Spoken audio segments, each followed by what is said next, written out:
ఓరి బాబు, ఈ వార్త చూసారా? పక్క గ్రామంలో సర్పంచ్ పదవి కోసం 12 లక్షలు, ఆ పక్క గ్రామంలో 57 లక్షలు, ఇంకో దగ్గర కోటి వరకు ఖర్చు చేశారట. నెలకి 6500 జీతం కోసం ఇన్ని లక్షలు ఖర్చు పెట్టడం ఏంటి? ఏం లెక్కరా ఇది? ఇది లూటీ లెక్కరా. సర్పంచ్ పదవికి కోటి పెట్టినా నష్టం ఏమీ కాదురా. గ్రామంలో దోచుకునే మార్గాలు చాలా ఉంటాయి. జనాలు అడ్డగారా అన్న? అభివృద్ధి పనుల్లో కమిషన్, బిల్లుల్లో ఎక్స్ట్రా రేట్లు, బోర్లు, రోడ్లు, ఇంకా యంత్రాల కొనుగోలు, సామగ్రి సరఫరా, ఇవన్నీ మన సంతకం మీదేరా. ఎంపీడీఓ, డిపిఓ మరియు ఆడిట్ వాళ్ళు చూసేది ఏమిటంటే పేపర్ పై ఉన్న ఫిగర్లు.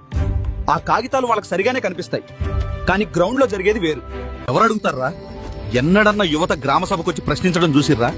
పోనీ ఎవరికైనా 10 రూపాయలు పెట్టి గ్రామ పంచాయతీలో ఆర్టీఐ ఫైల్ చేసే దమ్ముందా?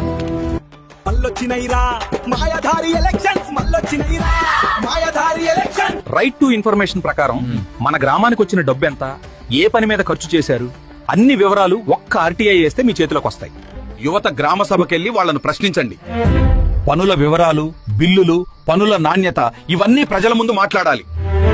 ఎవరైనా తప్పు చేస్తే ఆధారాలతో ఏసీబీకి కంప్లైంట్ ఇవ్వండి. కలెక్టర్ కి ఫిర్యాదిస్తే సర్పంచ్ పదవి నుండి తొలగించబడతాడు.